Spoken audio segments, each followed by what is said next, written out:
Okay, 3, 2, 1, go. Hi, Dr. Richard Bartlett here. Just coming back from a um, Path of the Mystic seminar in LA. And it's interesting re-entering your life after an event like that. I'm sure we've all had times where we've had some amazing thing happen, and then we go back to our quote normal lives, which are not so normal really. And it seems anticlimactic, or maybe we've had a good moment, we go back into stress, or we have a stressful moment and then we hold on to it and we forget to go back to the good. That's what the Buddha called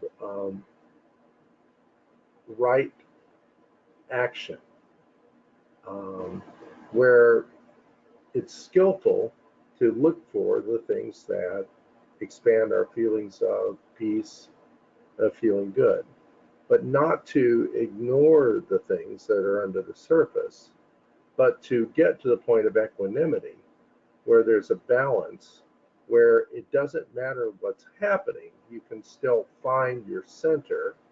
And that center is not one of placidity, it's an active awareness of how the universe is this wonderful garden of delights, even if what our experiences may be in the moment, or even a whole life, may not appear that wonderful.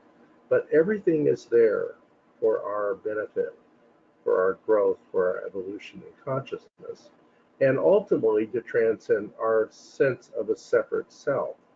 The idea that there is a me that things have happened to, and there's a me that have held on to the things that have happened. And this me has gotten further trapped and compressed by life circumstances, so that I feel like I'm enclosed in this tight little place where I have no options. Whereas you can literally right now, you can drop down. We talked about this in Matrix Energetics a lot. You can drop down to here into your chest, and you can maybe turn the volume down on what you're hearing in your mind, those voices in your head, which are not you. You are not the voices. Who's hearing the voices? Is that you? Is the part of you that's hearing the voice you? Or is there another part that's aware of hearing the voice of the person that appears to be speaking, that appears to be you? It's like a series of mirrors, and it goes on and on. So realize that all of this may be ultimately unreal, and it only appears to matter when those voices are being so insistent. And we could find that place where everything is just perfect, just as it is, in only this moment, not perfect back here, because of course those things were not perfect. We have memories of that. Oh, that was horrible, right? And oh my God, I'm so anxious about the future. I just don't know what I'm going to do. I don't know if I'm going to have a job tomorrow.